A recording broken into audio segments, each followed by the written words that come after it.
This is Tyrese Haliburton, and you're listening to Setting the Pace. What's up, Pacer Nation? Welcome in to another episode here of your go-to Pacers podcast, Setting the Pace. I'm your host, Alex Gold, and joining me today is my lovely co-host, Michael J. Facci. Facci, haven't seen you in a couple days. I know that the games are blacked out if you're trying to watch from home in New York. So at the Knicks, they get the win. Then on the second night of a back-to-back in Brooklyn, Cam Jones with a game-winning three.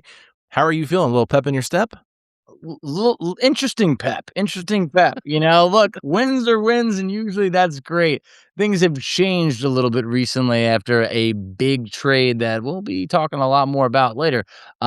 Interesting to see the Pacers win despite some of the players that were or were not on the court. Usually I attend those games, but in the New York area with a little bit of a different season, might be saving a few bucks, just kind of staying home and not going to the game on Brooklyn where a lot of players were out. Didn't expect to quite win both of them, but here we are. The team's getting hot at an interesting time, and it's been an interesting feeling. But wins nonetheless, been hard to come by. We're on a winning streak again. Yeah, I will say, the Knicks game was a lot of fun. It was fun to kind of see the Pacers in that environment. It almost felt like a playoff game. It might be one of the most competitive regular season games we see this year. So it was cool to kind of see them pull that one out in overtime. And then a guy like Quenton Jackson, who's not been able to be a part of any of these playoff games, have kind of his moment in the Garden. I mean, he was awesome in that overtime, Facci. And really, I just love the way he plays. So thought that was a really fun one. And obviously we didn't talk about it too much because we haven't had a chance to conversate about it. But I'm excited about today's episode, Facci, because we got Chad Buchanan, Pacers general manager, joining us to kind of go through everything that's went down this season, talk about the trade they just made to get Ivica Zubac. We get a little bit more of an update on Obi Toppin with his injury, and then look at the Pacers roster moving forward and what they could do with this team with that open roster spot. So, I mean, there's a lot of good nuggets in here from Chad, and honestly, just really enjoy him being transparent with us and open with us about this team. Nuggets. It was like a whole meal. Chad was really just letting it all out. It was fun. National Chad Buchanan Day is upon us. It felt like it had been too long. I think we had him on maybe right before the season started. So even then, we're talking about, 4 months or so. Always great to have him back, and great to talk about it wasn't so doom and gloom. There's a lot of optimism about this team moving forward due to the big trade that they just pulled off. So he's really unpacking a lot about, kind of what went on, of how long they've had their sights on Zubac for, which, it tends to, well, actually, I don't want to spoil it. You're going to have to tune in for this. There's a lot of good stuff that went on in this episode, and Chad is always so gracious with his time to really, like I said, let us know about it. Other front offices are not doing this. Got to tip your hat to Chad. Let's take a quick commercial break, and we'll be right back with the great general manager of your Indiana Pacers, Chad Buchanan. What's up, Pacer Nation? Joining us now here on Setting the Pace, it is the general manager of the Indiana Pacers. It is Chad Buchanan. Chad, thanks so much for coming on. How are you doing? I'm good. How are you guys doing today? Doing great. We missed you. So it's a great day. It's been a while. Yeah, it has been a while, but there's a lot to talk about since we last talked. And so there's been a huge trade that took place with your team. Before we get to that, I want to touch on Obi Toppin, because third game of the season, he goes out with a stress fracture in his foot, ends up having surgery. Wanted to know if you had a timetable for Obi Toppin and that injury, and when the Pacers could potentially, or fans could see him back on the court. Yeah, I think, he's made great progress with his recovery. Whenever you have something with the foot, you want to be pretty cautious with it. So we've been, ramping him back up to a certain level where, we want to make sure that he feels comfortable and confident, that our medical staff does as well, and put him in the best position to, get himself back to the Obi that we all know and love, and getting him some chemistry with our guys this year. So don't have an exact timetable when he's going to be playing again, but he's made progress, and we're happy with where things are at with him. How tough has that been for Obi? Just, obviously it feels like that injury was a lifetime ago, and now you start to look at the calendar. There's only so much left of the season. I'm sure he wants to give it a go, but you want to still do what's right for the bigger picture. How tough's that been for him? Very tough. Obi's got just a infectious, positive personality, and he never lets on, to the group that, hey, he's, disappointed. Early on, that was, an adjustment for him, but he's been as usual, jovial, upbeat, engaging, self pretty quickly after the surgery, and it's been much needed for the group. This year's been wins have been hard to find. But the good thing about this group, I would say about Coach Carlisle and his coaching staff and our entire staff in general, I feel like our culture and our positivity and our daily vibe around the team has remained good. I think if you were to walk into one of our practices right now, you wouldn't know that we have 14 or 15 wins. I think Obi's a big part of that. He brings a lot of life to the gym every day. Brings a lot of smile, a lot of communication. He's very very upbeat and engaging with everybody. You know it's not just him and one other guy. He's engaging with the entire staff, and he knows that we've missed him this year, and it's I think he knows what he brings to the group, and he's anxious to get back out there and show his value to the team. So I want to go back to a week ago today when you guys acquired Ivica Zubac in a trade with the LA Clippers. Why was Zubac the one guy that you guys were willing to make that, as Lawrence Frank said, the Godfather offer for? And why right now at this trade deadline? Well, I think going into this season, obviously we had an uncertainty and a lot of question marks at the starting five. We knew the other four, starting positions were very established. We'd seen that group work very well together. We gave it a, kind of a different look at the five this year with a couple different players, and they different times they have good moments, but over the course of the season, it became, apparent to us we need to find an established veteran win now starting five to put with this group, because this group deserves the opportunity to, have a chance to try and replicate and do some of the things that we had, accomplished last year. And it was one of those things where we look around the league, you try to identify guys that are fit your timeline, fit your character, fit your locker room, fit your with your best players, and also obviously the salary part comes into play as well for us trying to build this team and keep it together. As we looked around the league, we've always had great respect for Ivica. He's had some big games against us in the past, as we know, and his age, some of his things that he does as far as his basketball IQ, his rebounding, his team defense, his passing, his physicality just made a lot of sense for this group. And so we narrowed it down pretty quickly to a select few guys that we went after. And he was, a guy that we've always targeted in the past. He's been unattainable in the past, and luckily there was a window to try to acquire him, and we were obviously very aggressive. We gave up a lot to acquire him. It kind of shows you how we feel about him, but we feel like this time, with this group is either you get in the race or you stay on the sidelines and watch other teams, try to race for a championship. And we didn't want to sit on the sidelines and watch other teams do that. We want to be, in the mix, and this was a move that we feel good about making. It's funny when you said, sit on the sidelines and watch. I'm scrolling and I'm scrolling and I'm updating Twitter to say, when are the Pacers going to make a move? It felt like it was coming down to that final 30 minutes, 36, 60 minutes left in the trade deadline. Can you just give us a little bit of a peek behind the curtain as to, like, you mentioned you had your eyes on him for a while, but like, how long did it take for this deal to materialize? Are we talking days, weeks, months? What does that look like with the Clippers? Well, I think most trades, at least in my experience, I know other teams maybe have different examples of how quick things can come together, but I think most teams will probably tell you that a trade takes tons and tons of phone calls.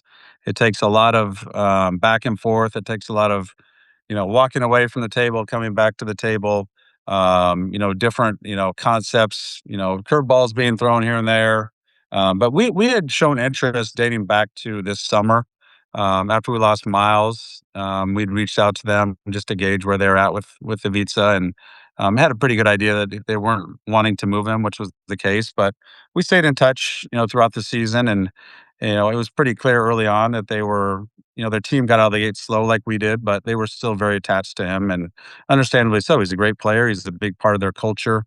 He's a big part of their locker room, and so they were very reluctant to do anything with him. But as the season played out, and they had another move with one of their key players with James Harden, I think it became a little more open to it, and so we kind of got a little more engaged with the Clippers probably the last week or so leading up to the deadline, and fortunately found a compromise that both sides felt comfortable with down to the last minute. So you said you had some other guys that you were targeting as well besides Zubac in terms of just looking at, centers that kind of fit your team. When you kind of lose a center like Miles in free agency and don't really replace him, do you feel like maybe in negotiation tactics, you're kind of at a disadvantage because people know what you want and know what's the weaknesses on your team, and so you're kind of dealing from a point of a disadvantage where you have to go out there, maybe not pay a little extra, but you have to pay a hefty price to go out there to find the person that you want because teams do know you do need a center.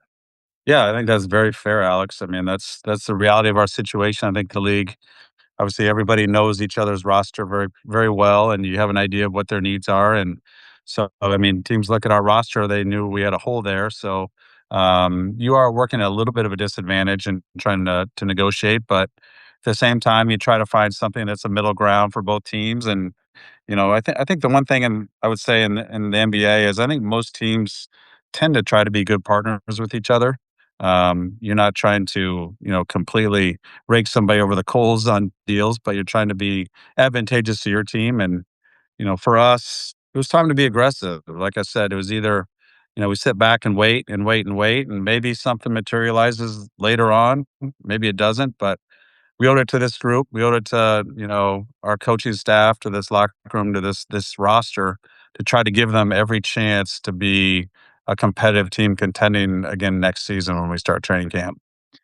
How hard did Indiana try and maybe hold on to as much protections as possible on this 2026 pick? Because when this came out, this was a little bit of a unique trade framework that, most, I would say, casual fans or supporters of the NBA were not used to seeing. It's protected 1 to 4 and then 10 to 30. So it was interesting to be, wow, that is a interesting range, but there is an outcome.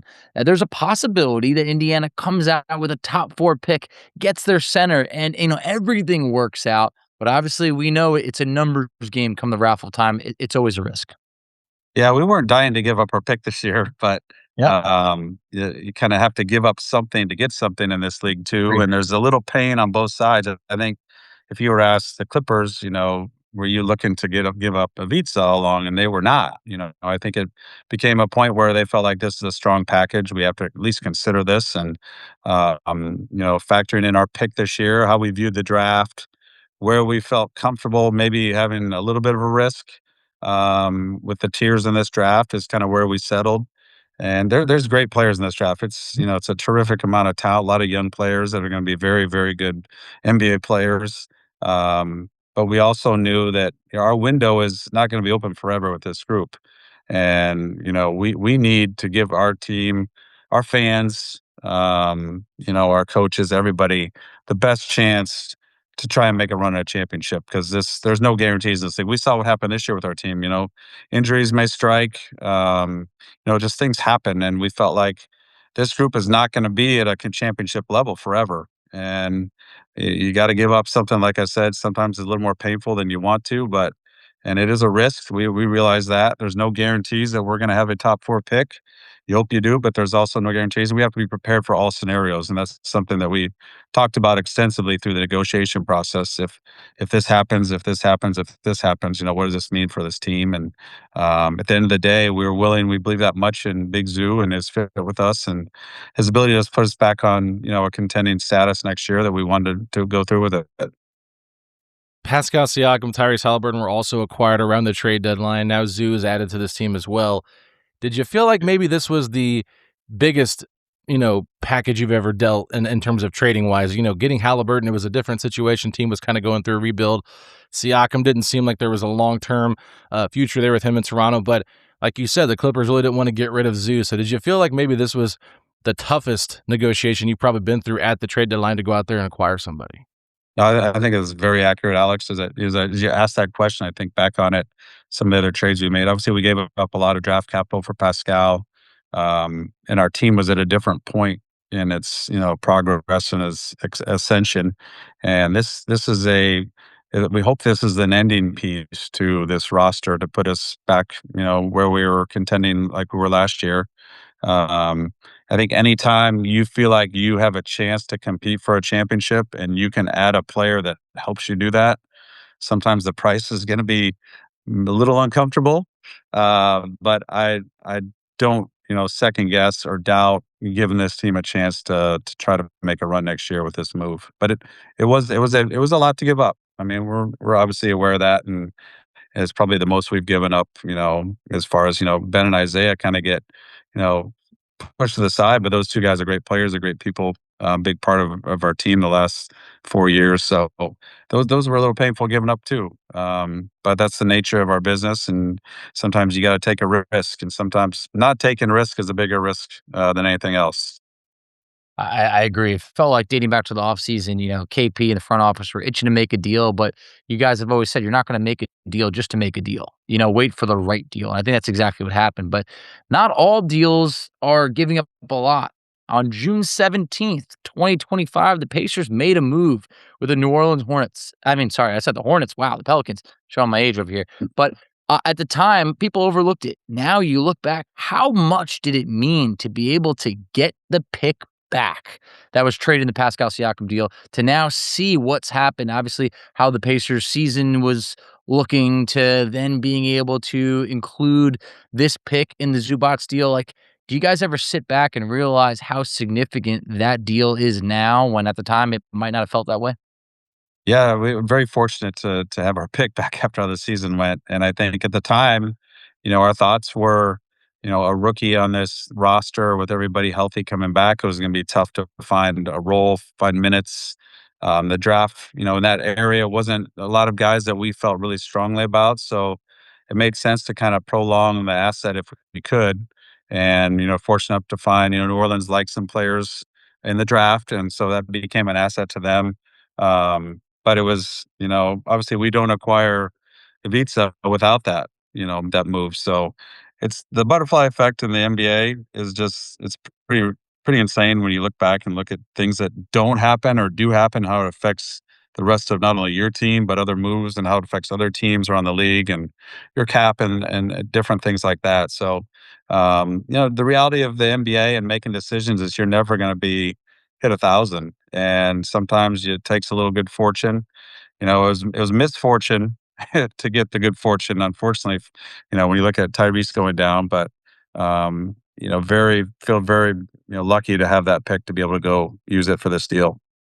Well, speaking of Tyrese and speaking of that championship window, what should realistic expectations be for fans expecting, with Tyrese coming back from this injury? We know it takes some time for guys to recover, but we're hearing Jason Tatum might return and play for the Celtics at some point this season. I know Damian Lillard, he also tore his Achilles against the Pacers. He's going to be in the three-point contest. So just what exactly should be like realistic expectations for fans that think maybe next year's a chance to win a championship, but you also have your best player coming off an Achilles injury? Yeah, I mean, I think to expect him to, start off this season right where he left off in the playoffs is unrealistic. I think we've seen it before our own eyes. James Wiseman, Isaiah Jackson, we had Edmund Sumner, some guys in the past that have gone through this injury, and it takes time. And Tyrese is gonna have a long window from when the injury occurred to when our season starts. That's good, but still, it's not an NBA basketball game until you get back out there on the court and kind of find the rhythm, find your game again. So, we got to be patient a little bit with Tyrese. I know he's going to be anxious to want to hit the ground running right away. But it'll take a little time for him to find his groove. He's got a big Zoo out there now. It's a new teammate to learn to play with. A lot of other familiar faces around him, which will help, I think. But it'll take a little time for him to feel physically well and feel like he's got his rhythm of being an NBA player, being an NBA point guard, and being the focal point of our team. So, but we like where he's at with his recovery. I think he would tell you he feels good, and he's on time, he's on progress with doing a lot of things that he wants to be doing, and he's not going to be in the dunk contest or anything like that this week. But I think he's very on a good path. We feel good about where he's at.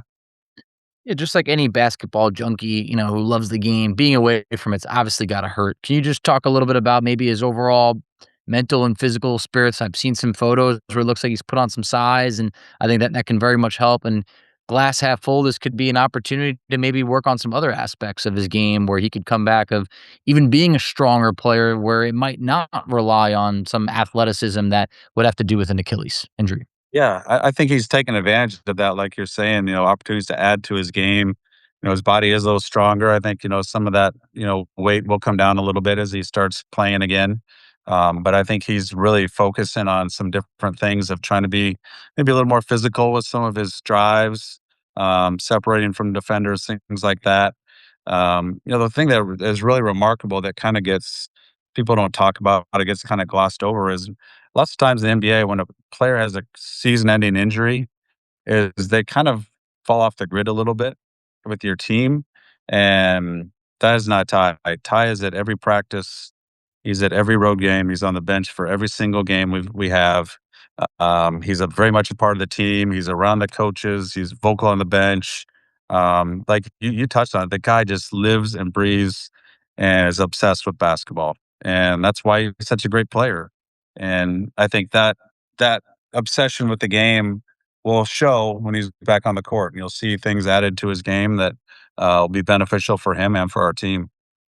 I know in the offseason, KP was joking about Tyrese maybe being the GM to help you guys get some players here, whatnot. But curious, did he have any role in who you guys were targeting for the center position in terms of who to trade for? And did he have any, say in you guys going after Zoo? We asked him about players a lot, both NBA players. I mean, he watches all the college game. He knows the draft. Shoot, he knows local high school players around here. He's just a basketball junkie. He's like the three of us. He just loves the game. And so, we value his opinion. We get his input on players and, the team and, things like that. But we never put it on him to say, hey, this is what we're going to do. Do you approve? But we do want to get his opinion on players because he's, like I said, he's very cerebral. He's very smart. He knows what fits well with him, what fits well with the group. And, he's a big fan of Zoo. He's got a lot of respect for him. He's obviously played against him and, sees the fit with some things that they can do and work together. It's a different style and different profile of player from Miles. But I think Zoo does a lot of things that will also accentuate Ty's abilities and vice versa. Yeah, you always want to reward hard work and effort. And I think that one player, despite what it says in the win or loss column that is brought every single night, is Pascal Siakam. How much did it mean to, the organization for Siakam to be named an all-star regardless of the team's record? Because that's something that typically might be the deal breaker in terms of like, hey, we're going to look at which team's having maybe a better year and reward someone else. Pascal Siakam was every bit deserving of being an all-star. He took his game to the next level. How awesome was that to see him get the all-star nod? I feel like everybody, myself included, gains more and more respect about Pascal. A season like this, to go through, to be there every night, to compete, to be a vocal leader through tough times. It's easy to be talking after wins, but when you're, 1-13 or whatever we were, and he's still maintaining a good attitude and trying to be positive with the guys. I mean, that tells a lot about a guy's character. And to have him, produce like he has this year and get rewarded with an all-star appearance with our record tells you so much about how the league thinks of him. Opposing coaches, selecting him to be an all-star in a season like this just shows you the amount of respect that they have for him as a player. And I just gain more and more love for Pascal with every week that goes by. And he's very excited to represent the Pacers. He loves being just in this organization, being around a community of fans in a state that embraces him and embraces the game like he does. Because at the end of the day, he just wants to play basketball. He's not into anything other than just he wants to hoop. And KP and I talk all the time. He's the most low maintenance all-star I've ever been around. Like he's just, give me a gym, give me some structure and I'm good, And so you always worry like is Pascal okay? And like he's like I just want to hoop, and I have a lot of respect for that because has every right to be upset, disappointed, wanting more, wanting this, but he just continues to show up and grind every day. In what ways have you seen Pascal just grow as a player, as a leader, as a teammate since you guys acquired him? I'd say on the court, obviously, the shooting's improved.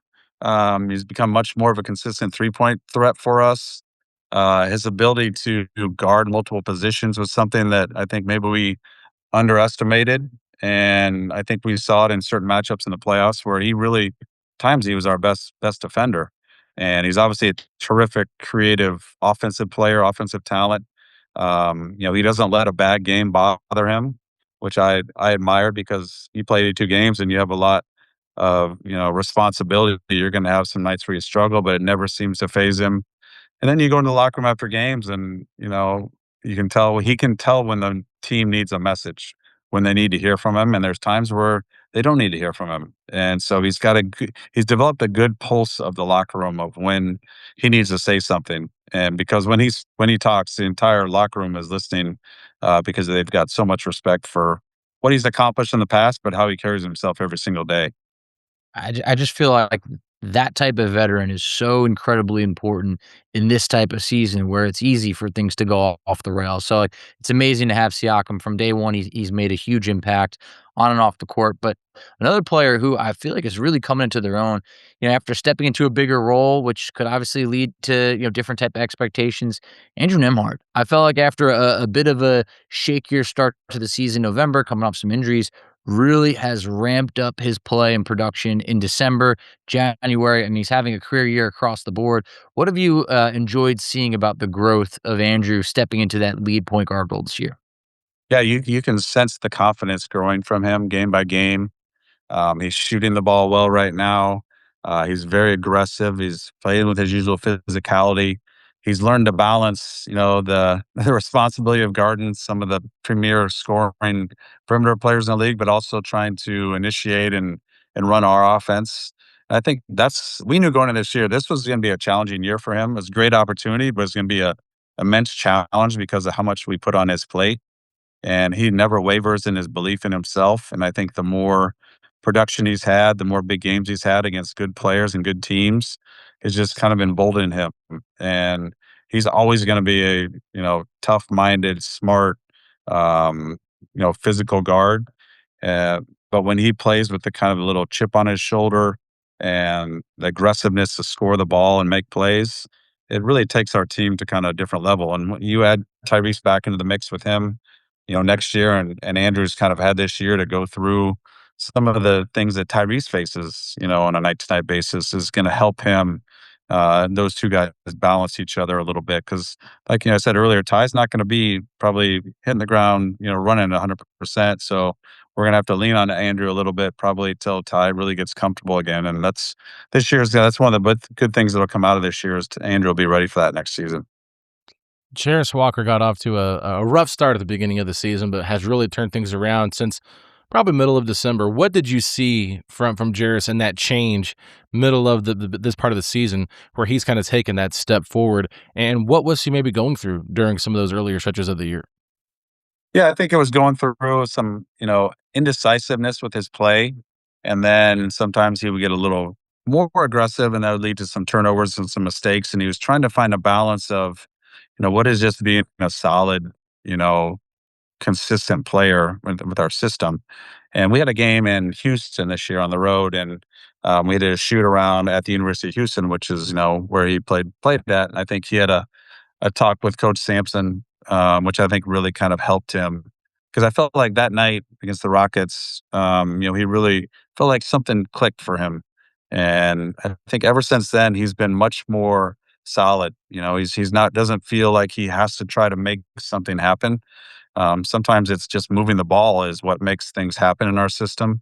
And I think he wants to do well. So sometimes that would force him to try to do a little too much. And I think he's finding the balance of when to just move the ball, when to cut, when to just catch and shoot. And so as the game slows down and he makes simpler decisions with the ball, the more productive he's been. And I think you're seeing, growth last night against Brooklyn. I thought he was, he's coming off, he wasn't sick. He was sick. He wasn't feeling very well. And I thought he was terrific last night. And I think he's just finding a comfort and a calm with his role in his game, which, often happens for a third year player. And you hope that leads to him taking off to another level, which I hope that he's got. Yeah, quick follow-up. With Bennedict Mathurin leaving, are you maybe wanting to see Jarace step into more of that score role off the bench? Because when fully healthy, Mathurin was kind of that scoring punch for you guys. Sometimes you're sixth man. Is that a role you kind of envision for Jarace? Yeah, I think that's something he can provide. I think that, with that second unit, like you mentioned, with Bennedict not out there, a lot of those second unit guys need to play off of, other playmakers, whether that's TJ or in the past it was Bennedict. But I think Jarace has the ability to do a lot of playmaking for us. He has the ability to score. He's turned into a very consistent shooter. And he's become more forceful at the basket, which I love. Like last night, I'm watching that game against Brooklyn. He has an offensive foul going to the rim. It was one of my favorite plays I've ever seen him make, and it was an offensive foul. Like, I love the aggressiveness that he's starting to show. He's not shying from contact anymore. He's playing with a little bit of a forceful edge to him, which if he can do that, then that just brings out more elements to his game and more elements to our bench. I know we could get a little bit overshadowed from the recent trade, but can you shed some light on Kobe Brown? Loved what I saw in his debut against the Knicks. Wasn't too familiar with his game, outside of being a first round pick from the Clippers. But if there's one team that has been able to get the most out of young players that were former first round picks, it is definitely the Indiana Pacers. What have you liked about his game that you think could maybe continue to translate in Indiana? Yeah, when we scouted him in college, I think we saw a guy who was very cerebral, very smart, high IQ player who could, they could kind of. He was like an offensive terminal for them at Missouri, where they'd kind of run their offense through him, and he could make decisions. He could score, could pass. He shot it well his last year at Missouri, he hasn't quite found his way, yet in the league. And he obviously had a great first game for us. I think getting adjusted to a system where the ball is moving a lot is new to him. The Clippers had a little different style of play, and I think that's our system hopefully is better suited to him because he is a decision maker. He's comfortable handling the ball. He's a very, very active player off the ball, which Rick likes. He's obviously crashes the glass. He's a good cutter, and he's just got a good way about him of like, I think he picked up our system fairly fast, and that allowed him to have some early success here. But the shooting part is going to be something he's got to find a groove with and find a consistency with because that's the thing that maybe held him back a little bit in LA. And I think he's going to get opportunities with us, down the stretch here, and I'd love to see him take advantage of it. If I'm not mistaken, is his contract situation very similar to what the contract situation with Jalen Smith was? That's correct. That's correct. Okay. He was his fourth year option was not picked up, so he would be a free agent this summer, and we're limited on what we could pay him, but we do have his bird rights. Gotcha. That's what I thought. I just want to make sure in case people weren't aware of that. But a question for me, because we talked about Jay Huff in the offseason after you guys acquired him, and you talked about kind of seeing him in the G League a couple of years ago and kind of keeping an eye on him since then. So Micah Potter kind of came out of nowhere. Did you guys have an eye on Micah Potter for a couple of years? What drew you to Potter, and what have you liked about his play so far? Well, at that point in the season, we were just looking for a healthy center. No disrespect to Micah because he's been very good for us. He's a guy that we'd actually seen a lot as we watched Tyrese with the Olympic team. Micah was part of Team USA. He was part of their practice team, so you got to see him against the very, very best players. And I always loved just his energy and his willingness to fill a role. The shooting, we played him in preseason when he was with the Spurs, and he's always just a guy that a five that can shoot it, is appealing to us in our system, and he brings a little bit of physicality, a little bit of motor to him. Last night he was terrific for us, and he's been a very, very solid contributor for us. And when we needed it, with all the injuries we were dealing with at the center position, he really came in and kind of stabilized us and gave us another player we could rely on most nights. And last night was a great example of it. Yeah, how tough has that been to kind of lack that continuity of like the same starting lineup for the majority of the season? I believe the Pacers might have the most different starting lineups. I know they had that I'll call it like a record, but like they were having the most different starting lineups for the majority of this season. Not sure if they still have that, but how tough has that been to have so many different players coming in and out, whether it's 10 days, standard contracts? It feels like there's been so many different players on this roster.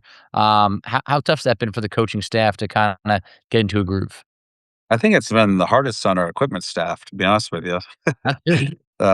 New guys coming in and our support staff having to, on board and acclimate, a person in our organization. They do a terrific job with it. We have a great staff that we never even have to worry about. They do a great job of, implementing a new player and his family to the Pacers. But, on the court for the coaches, it's a lot of, hey, we got to bring in, Micah early today to walk through a bunch of stuff. And so there's a lot of extra time to try to acclimate a player to your system. You've got out of bounds calls, you got defensive calls, you got offensive stuff you want to run through with them. So there's a lot to like onboard a player with basketball wise. It creates a lot of extra work for your coaches. And it felt like for a while there was a new player every week. And when we signed Micah, I said, hey, don't expect like our players or staff to be like a welcome party taking you to dinner on the road or anything like that, because they're seeing a new guy come through here like every 5 days.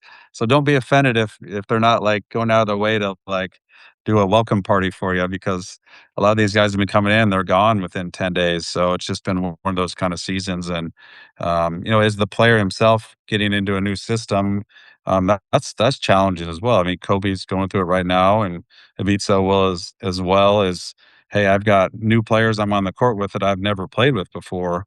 And as a pro, it's your job to try and perform in those situations, but that's not easy. I mean, it's no different than somebody, getting a new office job and walking into a new office with, 25 new staff members. You got to try to work together instantly. And it's not easy to just click right away, but I think our system requires a lot of cerebral, kind of think basketball IQ qualities to make quick decisions. And I think our coaches do their best to try to keep it as simple as they can when a new player gets thrown out there. Well, you guys do have an open roster spot, and unfortunately, Johnny Furphy had an ACL tear after that dunk against the Raptors. He'll miss probably close to 9 to 12 months, I think is what Coach Carlisle said. So with him and Haliburton out, and then Toppin not playing, I was curious, would you guys qualify for another 10-day hardship exception contract, potentially to bring somebody in here just until Obi's back? Or could you guys use at some point in the season that extra roster spot to maybe look at somebody else as you're trying to navigate all of the roster and the injuries that you guys have been dealing with this year? Yeah, I think our open roster spot right now, we always try to, if we can, reward internally. If we can convert somebody or reward somebody that, is part of our program, that's our first option, always our first, thing we look at, try to do if we can. We're very close to the tax still right now, so we have some timing issues if we're going to do that we got to be conscious of, because we don't want to, season like this, you don't want to go into the luxury tax. So we got to be aware of that. But we're also going to need, healthy bodies down the stretch with the injuries you mentioned, with guys out. But I think we'll be looking at something along the lines for that 15th spot here in the coming weeks. And you're just staying on that subject, giving a player some shine from the two-way group. Quenton Jackson, he's a fan favorite. Love him. I feel like he always steps up whenever we need him to. What have you liked about, his play over the last few seasons where you've been able to have, a little bit more of that continuity that I mentioned of like having him on the roster, being able to play with this group year after year, which seems to be a bit more uncommon for two-way players. Yeah, Quinn is always ready to compete. Like there's never a night where he just doesn't have the energy or doesn't bring the intensity. He brings it every night. Now he doesn't always play great, but he always brings it. And that's very well respected by our coaches, by his teammates, by front office, by all of us. And he never complains. I mean, life of a two-way player is you're in Indianapolis playing the Pacer game one night, and the next night you're on a plane to Canton, Ohio to play in a G League game. And then you're back in Toronto with the Pacers. Then you're in Osceola, Florida. Like the unpredictability of that, life is hard on a two-way player, but he is always on. He's always on. He competes. He's tough. He's going to attack you. He's going to come at you. He doesn't care if you're a 9-time All-Star or you're another two-way guy. He is approaching the game with the same mentality and mindset every time he steps on the floor. And love what he brings when he's on the bench. Very supportive of his teammates. Very, like I said, the intensity he brings on the court is something that we need a lot of nights. You go 82 games, you need the Quenton Jacksons to get you through when it's a Wednesday night in Brooklyn and it's right before the All-Star break and people are, wanting to be somewhere else. I mean, Quenton doesn't want to be anywhere else than on that court. And I think that's part of who we try to be as a Pacers with our culture, and he's every bit a part of that. I don't want to overtalk the trade, but I do want to go back to the trade you guys made quickly because I want to get more of the, your side of things with Mathurin and Jackson in this trade, because we know trading players that you drafted is always more difficult. I know Rick Carlisle said it was an emotional time just, trading those guys. But what is that conversation like? What is that situation like going up into the trade deadline? But obviously, guys know that they could be moved. I know you guys have been very transparent about that. But how do you try to just keep it professional, but also know the emotional side that goes into, hey, we might be moving off of you just because this is a deal that makes sense for us? Well, we were communicating with both of those players' agents, so they were aware that there was a possibility. Um, and I think when it finally a decision is made and a trade is agreed to, your initial thought is you're excited about the player coming in or the players coming in, and then you think about what you're losing, and then it hits you a little bit. Like, hey, this is going to be a change to the group. You're losing two guys that have been here for several years, have been part of playoff runs, and both of them have gone through injuries, and you've just been through a lot with them. So you have an attachment, you have a history with them, and it's the emotional part of the business when you have to say goodbye to somebody that's been around your program for that long.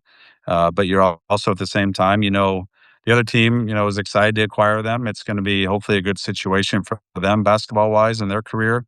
Because at the end of the day, it's a people business. You want to win games, but you also want to see people do well, and you want to see Bennedict and Isaiah have success, in their next stop. And like we told them when we informed them of the trade, that this probably won't be the last time you change teams in your NBA journey. It's very rare for players to stay with one team for as long as they did. They were with us for 4 years, so that's pretty rare in this day and age. But hopeful that those guys have a great experience, enjoy their experience with us, and have a great experience in LA, and really their careers take off and they have a ton of success.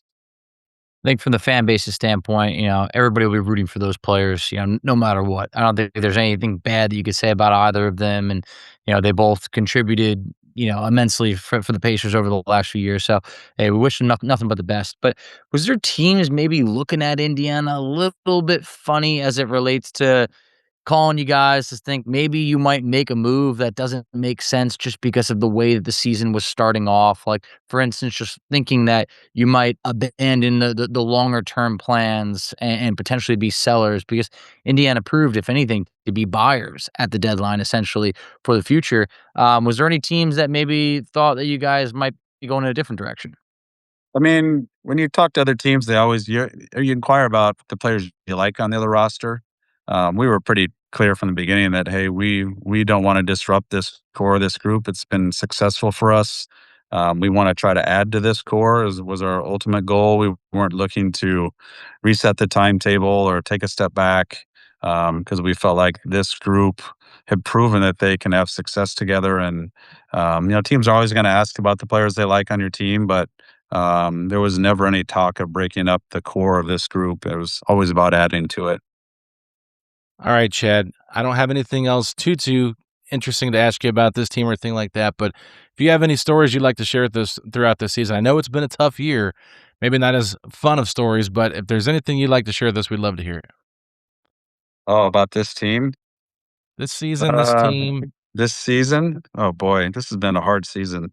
Um, I guess the one thing that stands out for me, and it's not really a story, it's just our fans to walk into our building on a Tuesday night, and we have 8, 9, 10 wins, whatever we have, and to see the building like 4/5, 5/6 full, and fans just into it and supporting the guys that are out there, even though it may not be the guys that they came to see necessarily. But that just tells me a lot about what Indiana basketball, what our Pacer fan base is about, that they really, through thick and thin, support you. Because it'd be easy to be, hey, I'm taking a break from the Pacers this year. This isn't the group I want to see. This is not having any success. But they keep showing up, and I never feel a sense of disappointment in the arena when our guys are playing from our crowd, even though it'd be easy to be disappointed with how the season's gone. So that's the thing that I think a lot of people in our coaching staff and our players would tell you the same thing. I know I'm communicating it to you, but I think it would be echoed by a lot of people in our locker room. So thank you to the Pacer fans out there. Thank you to the people who have stuck with us, because it's been a hard season. I think there's a lot of people that are fired up about the overall outlook moving forward. So I think that as a fan base, people are very engaged as to what could happen with the pick. But next year, getting Haliburton back, getting with Zubac, it just feels like there is that potential that anything could happen again. So we want to thank you for obviously being able to give this team another run together, because it feels like we got unfinished business in the league. So my last question to you, and you don't have to answer if you don't want, but who would you say is the hardest? Is there a team that's like, we just have not been able to make a deal? They are just tough to deal with. Is there one team? You don't have to go into specifics. There's some that are more challenging than others. There might be one or two that are. You just know the conversation's going to go nowhere. I do think most of us are pretty respectful of each other. We know you can put yourself in the other person's shoes and the job they got to do. So, I think for mostly professional, obviously there's some rivalries with Yeah. your teams, and that can carry over to other things. But I'd just say there's certain teams I enjoy beating more than others, if that helps. But uh, you can probably figure out who those teams are, I maybe. think so. And that's all right. And we could leave it at that. We don't need to name names, but no, Chad, it's always a pleasure having you back on the show. We missed you. The fan base obviously loves hearing from you. And despite a win-loss record or anything of the sort, like, as a fan base, we know that our future is a lot brighter than a lot of others. And it feels like we're going to put the league on notice, whether it's, next year or the following, anything of the sort. We've kept this core together. Want to thank you for that, of the front office not throwing in the towel at any point and being sellers, because we know how close we were, and we want to get that job done. So just really appreciate you coming back on and giving us another shot at an NBA championship. I appreciate all your support, guys. Anytime. Thanks, Chad.